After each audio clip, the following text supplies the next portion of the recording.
go. Wait, hold on. We got to start, right? You ready? Did you start? Hey, everybody. Welcome. Welcome in on Facebook Live. Sometimes we have little bits that we put on to Facebook Live, but I'm here every morning, and I do the morning show. And if you just like it, subscribe to JED TV. You can also listen for free on the radio, but right now we're on JED TV on Amazon, Apple, and Roku, also on the JED TV app. More and more of you are downloaded it. Thousands of you downloaded it for the Monday night Hammond Central game, and we're going to talk about that in a second. But if you don't mind going out and doing that. But we are free on the radio, and then the mayor will share this over to his Left of Center podcast and his Facebook pages. So there you go. Now I brought you in. Hey, what's correctly. up? So you didn't make the game. No, it was my birthday party night. My heard. Birthday was Saturday, and Marissa had planned a party for me Monday night. That was before everything was rescheduled. Then it got rescheduled right into my party. And you were like, dang. It was a place. You were there. I was there. Kevin was there. It was good. I saw you up on the little perch there, right in the middle. Kevin Center Smith. court. It was good. Great game. Attorney and longtime supporter of the station, and also had to stand, didn't you? I was on SRO. It was impressive. 3,500 people there. It was crazy. The band took up a little bit of the seats. Yeah, but, what is that? I just think they didn't think it was going to be that packed. But it was Nobody crazy. Thought No. It was tough because if you did go to the bathroom, my son-in-law goes to the bathroom, I go, man, I don't know if you're going to get back in. No. He watched the whole third quarter, like 20 deep in the corners. You know, this is a good thing for Hammond. It's a good thing for the region, I think. Good thing for it's great for Hammond. I mean, Mayor, as you could see, he's got his Wolves jersey on, but it just goes to show you, as he predicted, you consolidate schools. It was a tough decision by Superintendent Miller, and he talked about it all the time. And you're going to see sports get better. You're going to see community get together, and I think that you saw that in Munster. It helped to have Larry Moore Jr. on the bench. He had those guys. That was suffocating defense. You've played basketball. Second half especially. Oh, you try to do anything with the ball, and you got an amazing athlete in your face who wants to play defense. If Hammond Central is able to get past Mishawaka this weekend, that's going to be their defense, not their offense. Yeah, agree.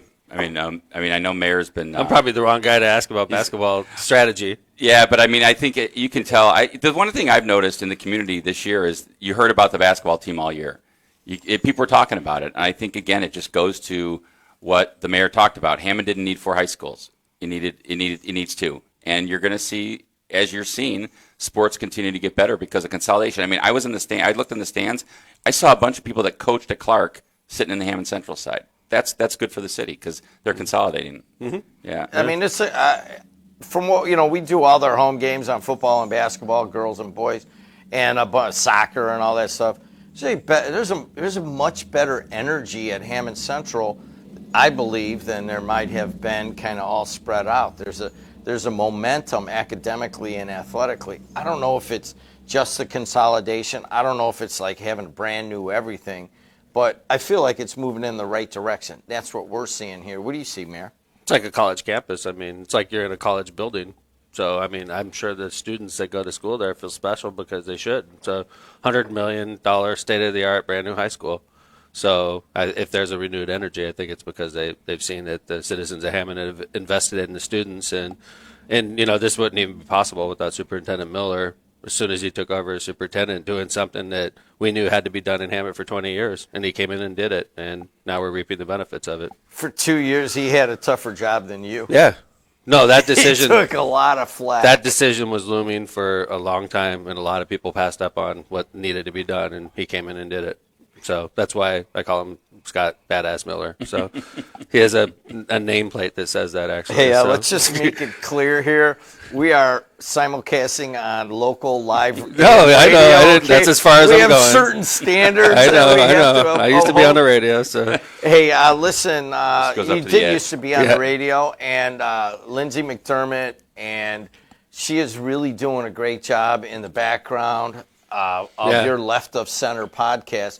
Kevin Smith, you seem to be enjoying it as much as ever. Tell people, what's the purpose of Left of Center? Well, my wife asks me that all the time. Does she? Yeah, so do a lot of our friends and family. I really think it's became a way for the mayor to just basically let loose. We just talked about being on the radio right now, and there's a certain limit that you can get to. The mayor's limitless on Left of Center, as you know. Mm-hmm. And I'll tell you, you just mentioned Lindsay. But we got John Vesmar and Johnny Lindsay, V, yes, I did, yeah. and Vez and Lindsay, the notorious LMP. I mean, Jill Gajewski. Yeah, and Jill, like the fact that Lindsay can give it to her dad and he has to sit there and take it and he gives it back to her. That's a lot of fun. I do it off the air. Yeah, he gives it back to her off the air. Yeah. But I mean, and Tom will tell you, he said, like, originally they were just supposed to be there to kind of help in the background, and now they started talking, and Kevin and I are like, wait a second, you guys aren't supposed to be doing this, and they turned into characters. Yeah, so it's great. Well, to be fair, Lindsay gave it to me pretty good when she works here. She's like, what are you? I'm the boss. Yeah, but Lindsay's hard-headed, just like her dad. I was going to say, she was not shy with her opinions. No. And as a matter of fact, she may have set a tone, because now I have basically a staff of entirely people that don't take anything that I say for granted, and they'll challenge me on everything. Yeah. And Lindsay kind of got that started. But Left of Center podcast, you're coming out 2 times a week, right? Yeah, Tuesdays and Thursdays. Oh, excuse me, Tuesdays and Fridays. We've been doing it. We're in our 8th season. So we do 3 seasons in a year. So when does this first season end? We're in season 8 right now. It ends actually in a couple weeks. Yeah, March right 16th. around 16th. Yeah, right around St. Patrick's Day. Friday is, and then our first episode of season 9 will be on 420 Day in April. So we take a month off and come back on 420 Day, and we'll go through the festival. So that'll be like mid-July. It actually works pretty well. We have it spaced out where we go hard when we're on, and then we take a month off or so and just like recharge. Because honestly, Jim, it's for material for us. I know Kevin and I are constantly in our phones typing stuff down that happens to us, but we run out of material. I'm sure you run into this problem. It's like a writer's block. I can't imagine how you do it every day. Right. Well, I can't. I don't want to say this out loud, but just make it up. Yeah. Well, we sort of do that. It's like my real life. My dad will call me all the time. Gosh, are you okay? Yeah, it was like 90% true, Dad. Don't worry about it. Oh, no. Believe me. Well, I mean, like, I'm constantly, one of the things I learned was when stuff happens to me that's funny and weird, when it happens all the time, is Mayor, write it in your phone so you don't forget it. And I put it on the show notes, and we come in, and Kevin and I pre-show twice a week, and we compare notes. And I think one of the great things about the mayor is, as serious as he is on certain topics, he's also very open to being self-deprecating, and we have a lot of fun making laughing at each other and laughing in the show, and I think that's important, right? I mean, there's definitely a serious element to the podcast because I think there are issues that he wants to get out, that he wants to talk about. Yet at the same time, we have a lot of fun and there's a lot of joking around. So Kevin Smith has his brother in town right now. His brother is announcing for Compass. Compass Media. And I am not going to the Hammond Central game. I apologize for that. I have promised Rob Blum at Compass that I would go and I'd sit with him and I'd watch the games on Saturday. But if you guys go on the internet, we will not have. Oh, maybe we will. We have Matt's feed? He's doing Wednesday, Thursday, Friday games. Yeah, so I guess we'll have Matt Smith. He grew up over here on Forest, went to Eggers Middle School. He is Matt Money Smith in LA radio for a lot of years on NFL Network. And now he travels the country he did the IU Purdue game for Compass last week. And now he's just come straight up and he's gone to the United Center. I believe he's up there today. He is. He's doing the Wednesday morning game, Thursday morning games, and Friday morning games. And are you going to go up? I'm hoping. We'll see. I got some work to do, but I'm going to try to make a game. Saturday, Alexis and I are going. Nice. So if you guys, it's a set-up thing, we'll be up there. All right, so what we're going to do here, Kevin, is there anything else you want to add about the podcast? I mean, just, obviously we're on all different platforms, Apple, Spotify, iHeartRadio, Stitcher, whatever. We appreciate you downloading and following us. It's great. I mean, I think it's a good way to hear about not only what the mayor's doing, but what's going on in the state. We have a lot of state and national issues, so we'd appreciate you listening. And you get guests. Yeah, we get really good guests. We've had Joe Hogsett on. Speaking to my brother, we've had him on. Just go down the line. A lot of legislators, a lot of folks. So and then Dr. Forsythe was, of course, constant character. He's a character. Is he in Vietnam? Yeah, Vietnam. Japan and Vietnam. Cambodia. He's supposed to Skype in on Friday from wherever he is. All right, well, good. Of course, Mike Forsythe, Dr. Michael Forsythe is, I'm related to the Forsythes, so he doesn't come on here because I'm not sure he can get through the language. We have the same concern. Yeah, I was like, he's like, well, when am I going to come on? They take me on Lockpot. I go, yeah, but I have a stack of rules right here that he doesn't understand. We just call it the 4-8 zone, and it's just wherever it goes. You know, it's a funny story, Jim, is the time you, me, and Dr. Mike went to the Grateful Dead show, and Jim was sitting in the front seat of 4-8's car, and we got poured on at the end, right? We were like soaked to the bone, Kevin. In Tito, we drove home. It was we were in Indy, so it's like a 3-hour drive. And plus we went a weird way. So we get back, and Tito accidentally left his wet socks in the front of Mike's car for like 3 weeks. Before it's like, what the hell is this smell? He calls me up at like 11 o'clock at night. Nobody calls me after 8. What is your problem? I'm like, hey, man, that's kind of funny. His wet socks are in there for like 3 weeks. Exactly. It's good. You can't give it look to him. underneath your seat if something stinks. I mean, your family, you can do that. Exactly. I was. That's hilarious. But he's quite the character, Big and time. I You love him. have a feeling he's going to land somewhere. I mean, Yeah. he took some time off. Yeah. Got out of the practice. I don't call him Dr. Mike anymore until he starts practicing again. So he said he lost his title. All right, guys, we're going to take a short break. Kevin's going to skedaddle, and the mayor and I are going to talk about Ron Klain, the National Democrats' relationship to Indiana, and a story that has gone viral in a lot of areas. So stay where you're at. Also, after we talk about that, we'll take a couple phone calls. Stay where you're at on the voice and face of the region. Coming to you from the Strachan Van Til studios, this is your 219 News Now. Strachan Van Til, making customers' lives easier for 93 years. Hi, I'm Sonny Santana, and this is your 219 News Now. LaPorte County sheriffs say an elderly resident fell victim to the false claim that an incarcerated family member needed cash. The victim got a call, then withdrew money from an account. A white male named Ethan, wearing black clothing and sunglasses, showed up on foot to collect the money. The scam is well known to police, who encourage residents to make elderly family members aware of it. Lake County Judge Sam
All right. Pretty good. Pretty neat.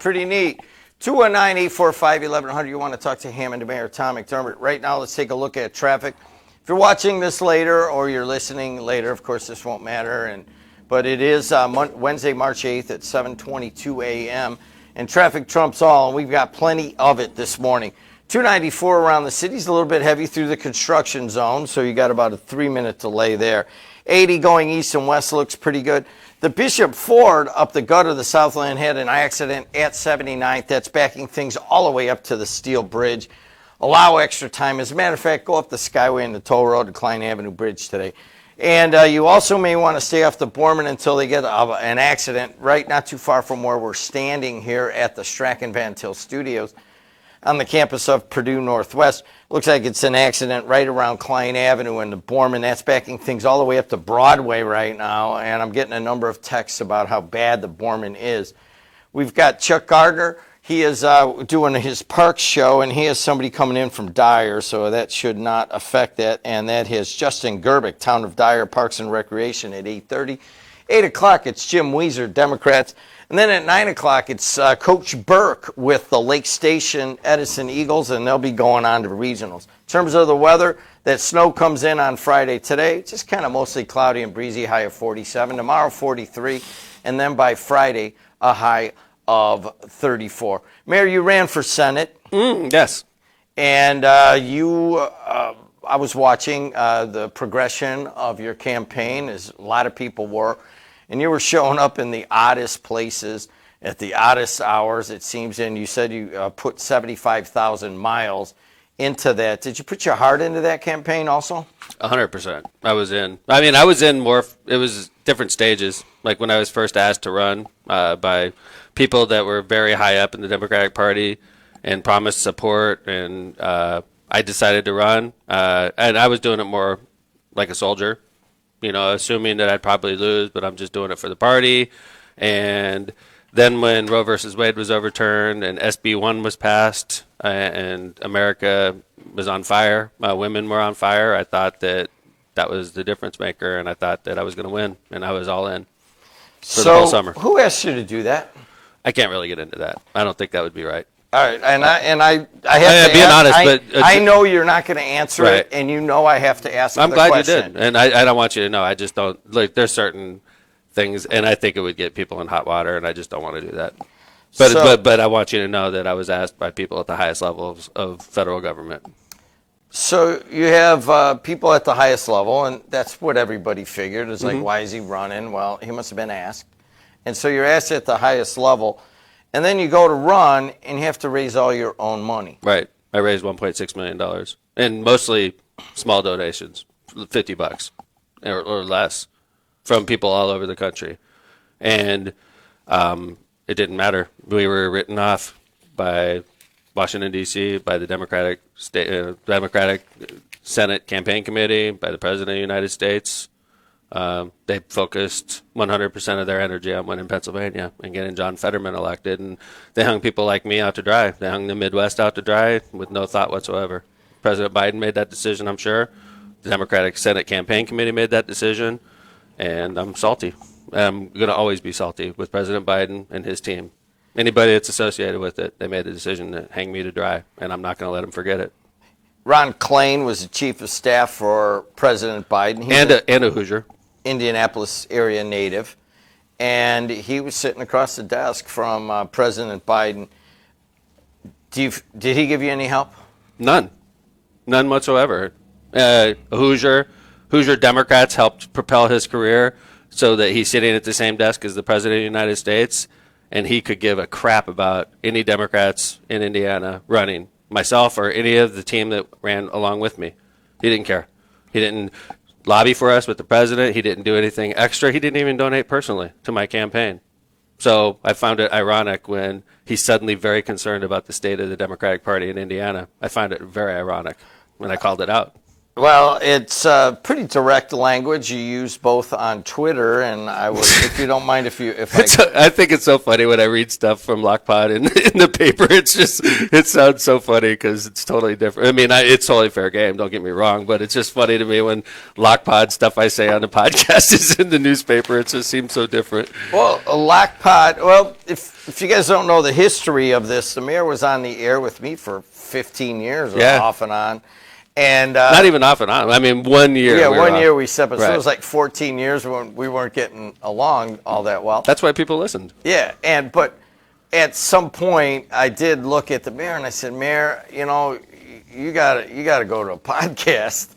I thought that was the right way to go because you are so blunt, but there are things that you're saying and you speak. There's a rule. When the mayor walks through that door, he can no longer swear in the studio because it sometimes filters onto the air. But you're able to speak openly, and you go off the cuff. And I was listening last night. My wife walked by the room. She's like, "Why are you laughing out loud?" Yeah, I go, this is good stuff. We got a Cow Guy Cudcast, whether you agree with him or not, is funny. I got Juan Marrero coming up. There's a lot of good local podcasts. But the mayor, I think you're right at the top there. And you said this. I'm sure you don't want me to. No, I don't have care. to. It's I said it. F you, Ron Klain. What a D. I can't even say these words in the paper. They can't even write them. Ron Klain, your bosses, the big shots, wanted Tom McDermott to run for U.S. Senate in Indiana, and I said yes.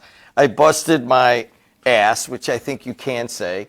I raised $1.6 million, drove 75,000 miles, worked my ass off for 18 months, and Ron Klain, you freaking ignored us. You ignored me, and you ignored all Hoosier Democrats. I got to read it because he made me laugh at 9:30 last night. I got to keep going here.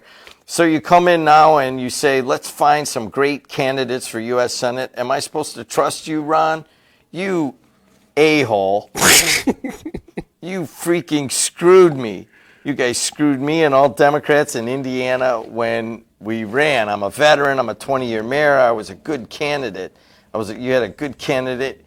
And you freaking screwed me. At least I said freaking.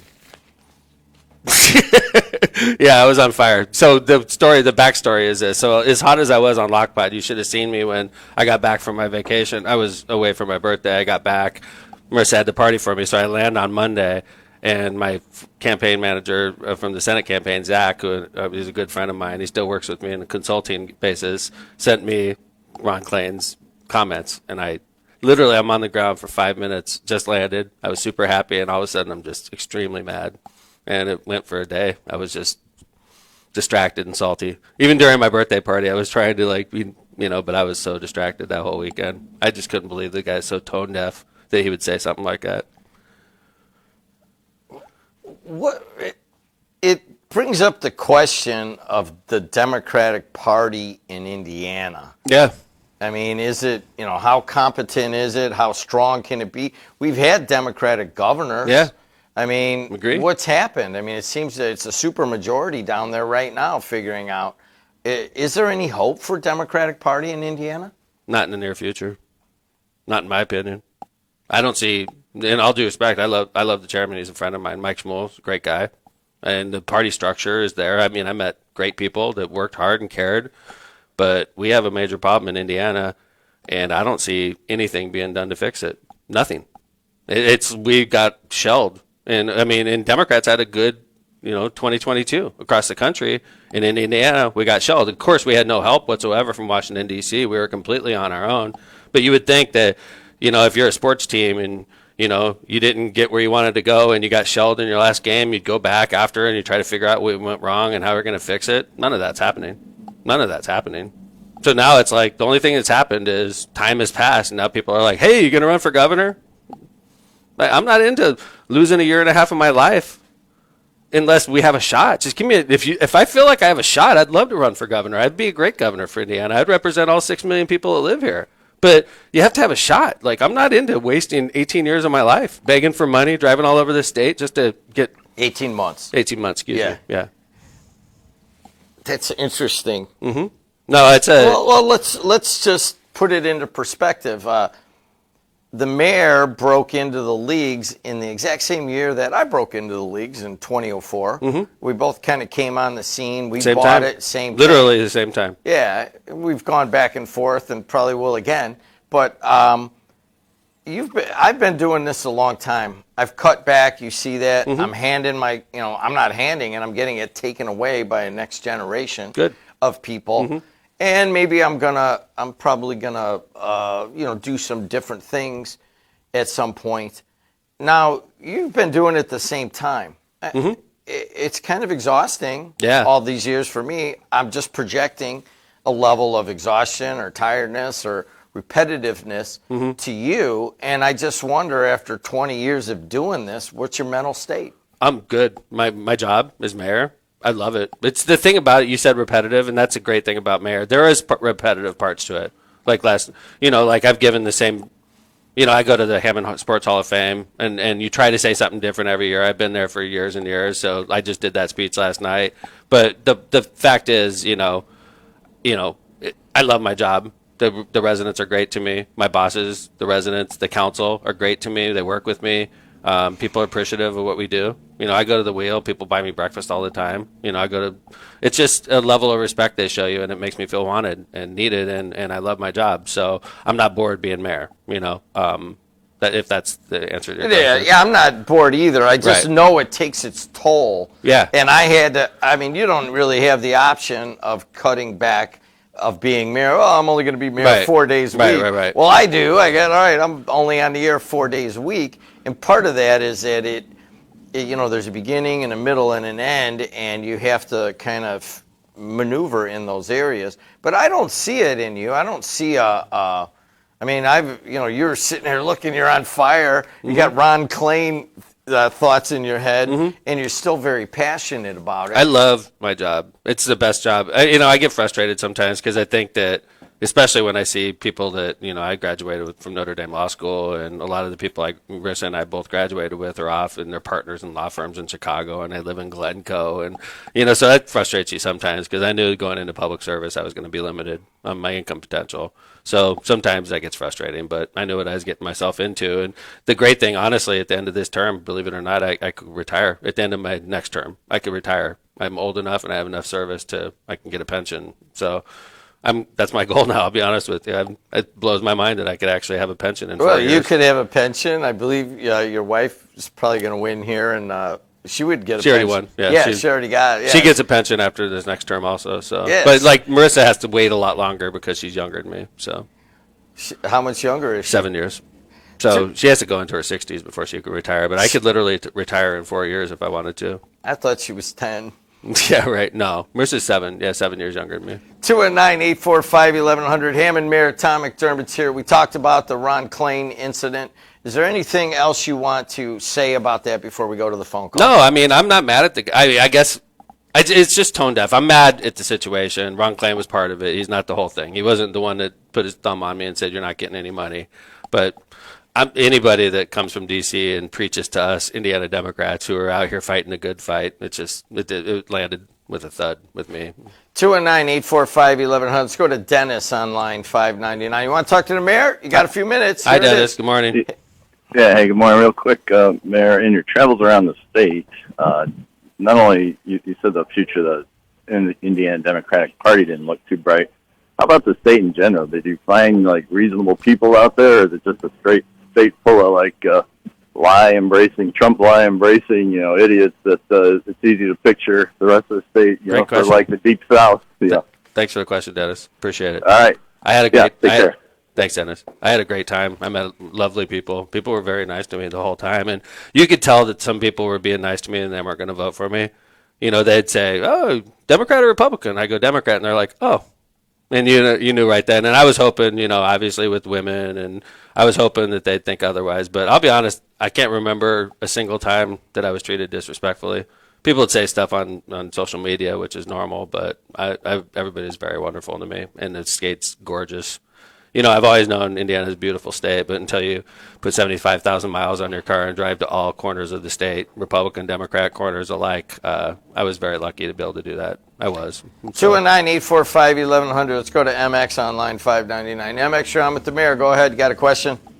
Yes, first of all, thanks for taking my call. No problem. Mad Mac wants to box you in the Make-A-Wish got a Foundation. Question? Come on, let's not get that's silly. the question. Mad Mac wants to box you in the Make-A-Wish Foundation. Will you box him? All right. Do you have any questions? Mad Mac just wants publicity. That's all he's in it for. I would kick his ass.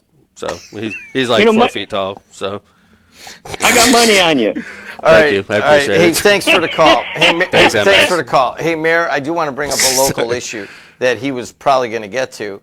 How's the bridge over the train tracks? Is that going forward? Yeah, it's going forward full steam, Jim. Yeah, and the thing is, I thought for sure that Ken Rosick from Hessville, this is his cause, and I appreciate him. And it's nice to have people in Hammond that care as much as he does. Okay, I don't agree with his position on this, but I thought he would run against me because of my position, because I'm not even entertaining the thought of going backwards on that. But Ken decided instead of running against me to run against Councilman Rakos. So we're looking at Councilman Rakos' race as a referendum on the bridge, and I think Scott's going to be fine.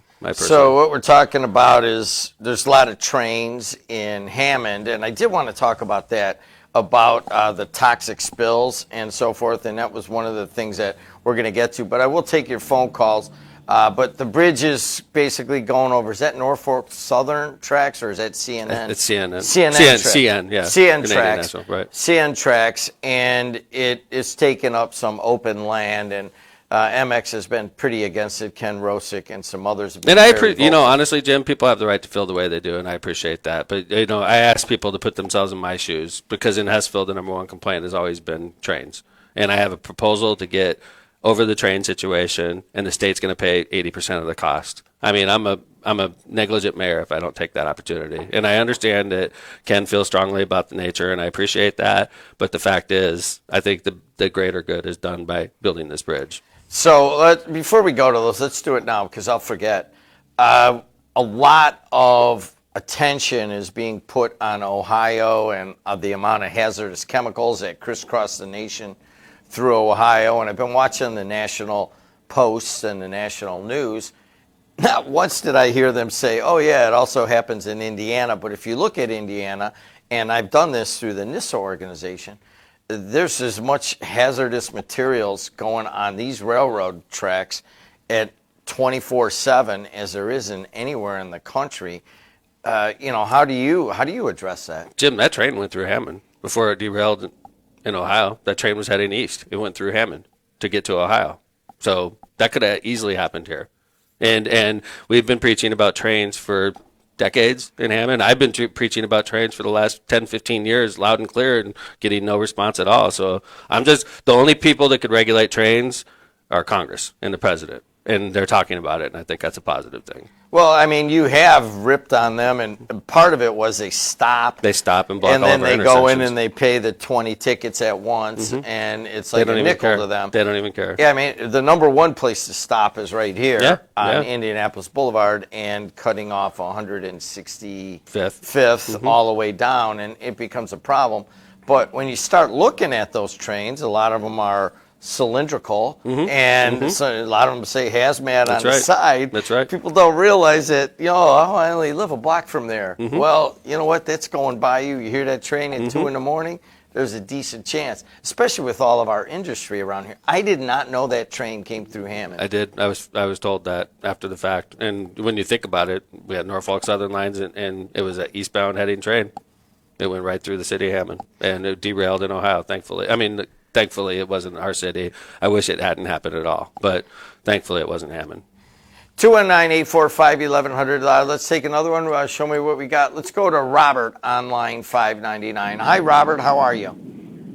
Hey, Jim. How's it going? Hey, Mayor. Hey, Robert. How's it going? Good, sir. I'm a local guy from Hammond, so I'm just wondering why you didn't run as a Republican. I'll be honest. We would have welcomed you with open arms. Because we know you switched from R to D, and you sometimes run as a conservative. Policies are conservative, but we're not going to vote for a D. But a lot of people didn't like Todd Young, so we were honestly hoping, had you switched parties, I honestly believe you would have won, and it would have been an interesting run. And I believe Dan Durnell would have probably just said, "Come on in, let's go." So. Let's we take were that. all rooting for We're that. going to take that. We'll take that. Thank you.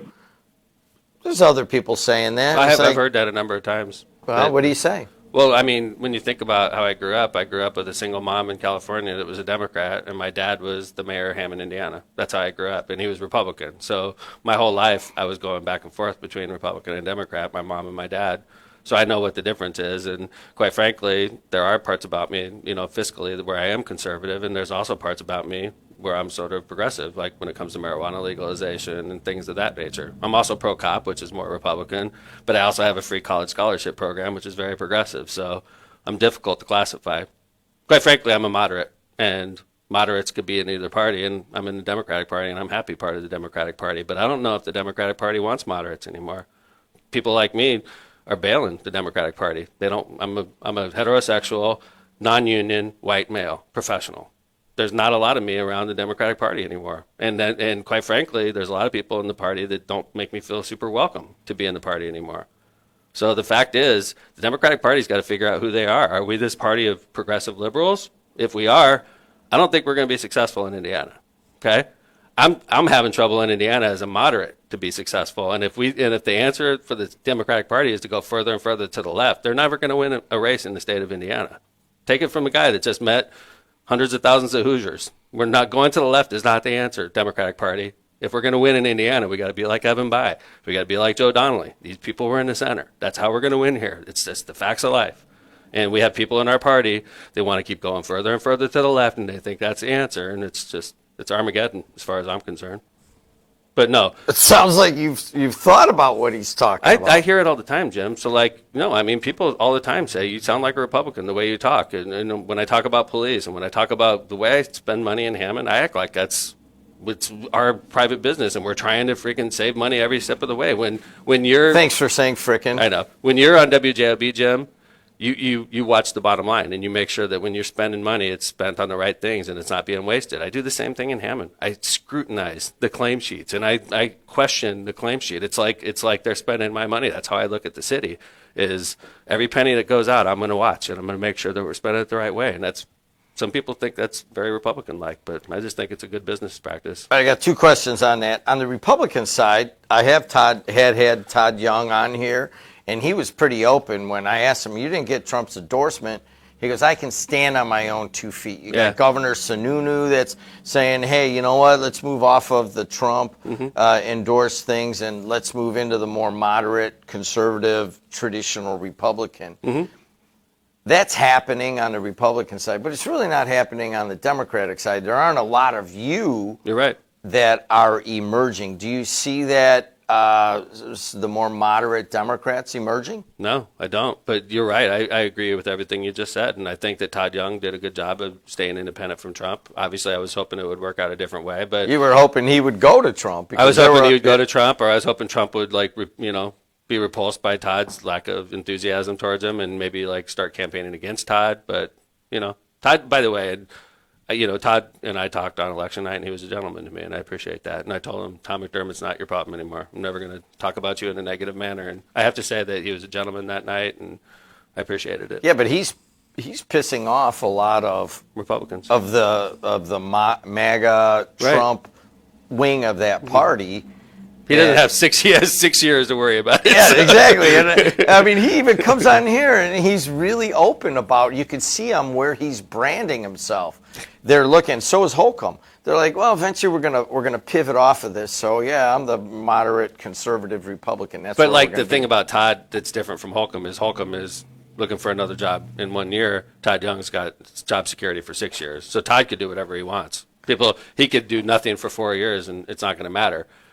Holcomb's got to look for a job next year, and that's going to be the interesting question, is where is he going to go? I want one other name. Coming up after you, here we are, if you're watching or listening to this, this is on Wednesday, March 8th of 2023. Ironically, coming up after the mayor is the Lake County Democratic Party and Jim Weezer. Your thoughts on Weezer and the Lake County Democratic Party? I think we have work to do, and I think the chairman would tell you that. Jim's a good chairman. He knows our shortcomings, and we have shortcomings. I think, and this is tough love, okay? I'm going to be tough love for Lake County. We're not good enough. I've seen a lot better county organizations in the state of Indiana, a lot of them that are way better than Lake County Democrats. Lake County Democrats, we think that we're a powerhouse up here. It's not because we're well organized and we're getting the vote out. It's because we're Democrats. But we're not as well organized as we need to be. And I'm not blaming Chairman Jim. I was chairman also. We weren't as well organized when I was chairman. But the fact is, we have a tendency to pat each other on the back and think we're all that up here in the region, and we're really not. When you hit the road, I'm going to Allen County tomorrow to go see the Democrats there. That's a party. And they have to fight for every vote they get. And they do fight for every vote. They raise money. They do everything you're supposed to do as a party. And then I come to Lake County, I'm not dissing on Chairman Jim at all, because Chairman Jim's trying his best and he's got a headquarters. But we sort of take it for granted up here, whereas in Allen County and Vanderburgh County, they fight for every single vote they get, and they have to because they're in Republican areas. 54-46, is that around what we are in Lake County now? 55-45? Probably. I think used to be, and Mitch Daniels will will attest, when he ran, it was 70-30, and it was much more Democrat 20 years ago when you first started. I think that we could get to that number. When I was chairman, we hit that number. Okay, so I think it's possible. It's a ebb and flow, and right now we're flowing towards the Republicans, right? And it probably is 55-45 right now, but I think that 4 years from now it could be 65-35 Democrats. I don't see the day when the Republicans are winning. You don't see the day when they would go. Where they win in Lake County is where it was districted that way. It was like the commissioner seat in down south. That was drawn up intentionally so that the Republicans could win it. I was there when it happened. So where the Republicans are winning in Lake County is where it's districted so that they can win. House Lager's district, for instance, and things of that nature. Julie Altoff's district. So, all right, we will take Mad Mac before we wind up here. And I apologize for dissing you, Mad Mac. I'll fight you anytime. No problem. I apologize. It was unprofessional what I said about you. I apologize. Oh, come on, Tom. I got thick skin. No worry. It was kind of fun. I just wanted you to say that. It was not nice what I said, and I apologize. Oh, don't apologize. Stop that woke stuff. But listen, you got me by 140 pounds anyway. That's kind of unfair, you know? It probably is. So but, I'm 220. So yeah, I was at the basketball game with Kay Smith. I'll tell you what, I'll get my partner and you and Kay Smith team up, and I'll take you in a pickleball game. How's that? I've never played pickleball, believe it or not.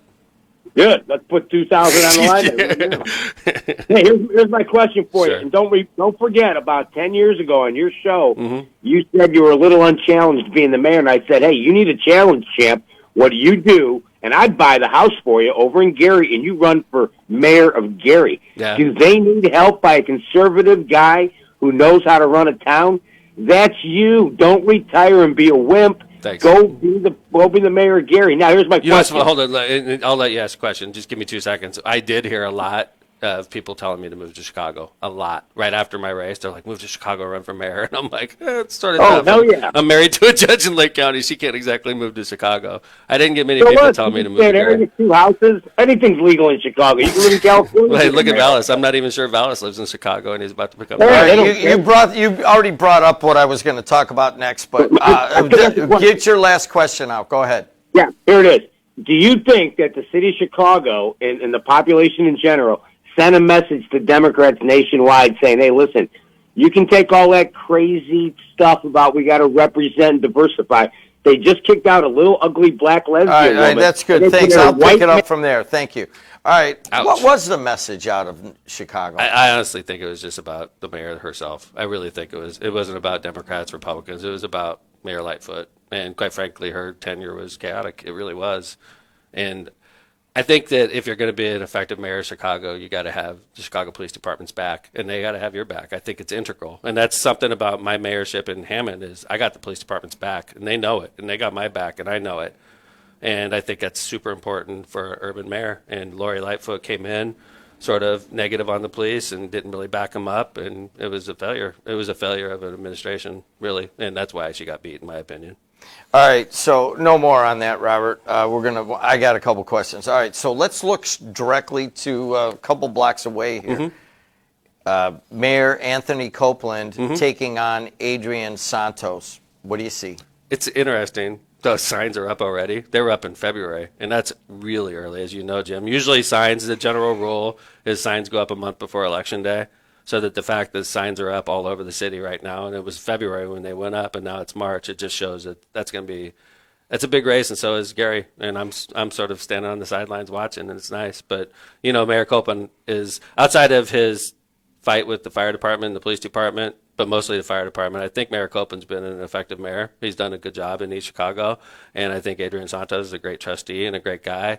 And it's going to be a great race. It's really interesting. And plus, you got demographic issues. Adrian's Hispanic, and obviously Chicago's a big Hispanic city. And then you got an African-American mayor with a significant African-American population and the advantages of incumbency. And that's the thing. I think Adrian needs to know this, and Eddie Melton needs to know this. To beat a mayor is extremely hard.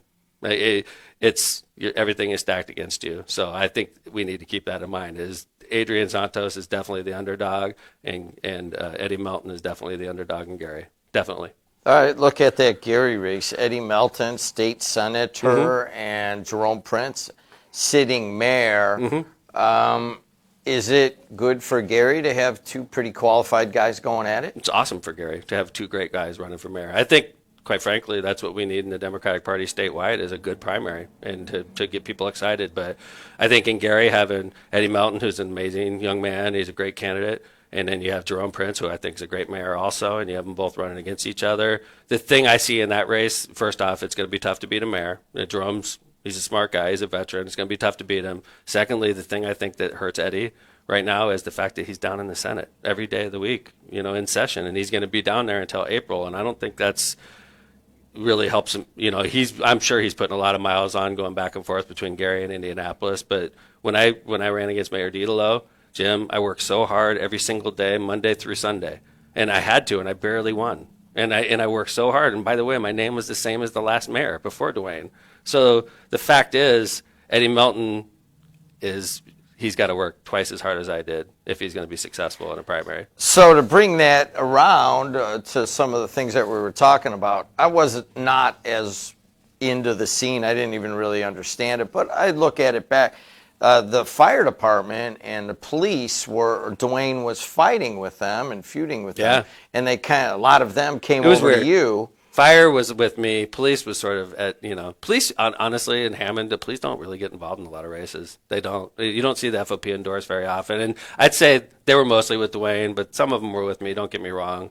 But he had problems when I was running in Public Works. They were big time with Public Works and fire. Mm-hmm. And so basically city employees. Yeah, which is weird. He was, trying to you don't see that very often. Pay him as much, I think, is what one of the major I think, issues honestly, was. I think just after a while. And, the thing with Mayor DiDello, who I love, and I think he's a great guy, and Lori, in fact, is Mrs. DiDello. Lori DiDello is on the park board. So, I have a great relationship with the DiDello family.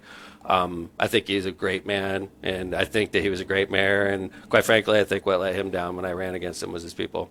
Quite frankly, the people around him didn't serve him very well.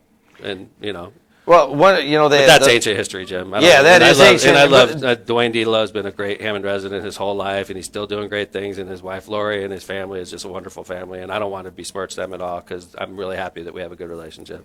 It's important to me. I guess what I was coming at is that the East Chicago Fire Department folks came in here and they bought time to endorse Adrian Santos.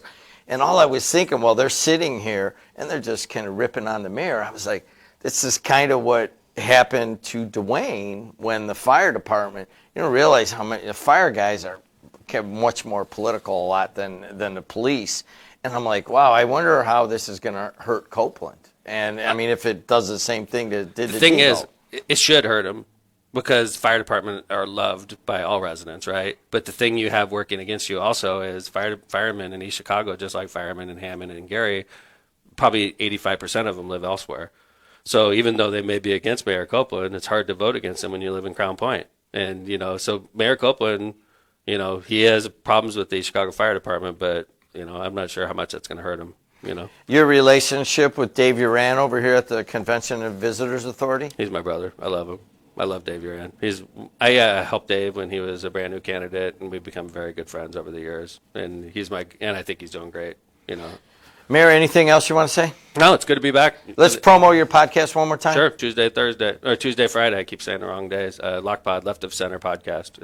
You can find it on Apple Pod. You can find it on Facebook Live, YouTube, all that stuff. So the best way to take his podcast in is on Apple and Spotify. Yep. I know you guys do it in video, but it presents really well in an audio format. And late at night on a Tuesday, they post it a couple hours after the show. They go to Apple, Spotify. We're going more to that, too, just because a lot of people just want to drive around and listen to it on their own time. Mayor, thanks for coming in. Thanks, Jim. Good to see you. We're going to end on Facebook.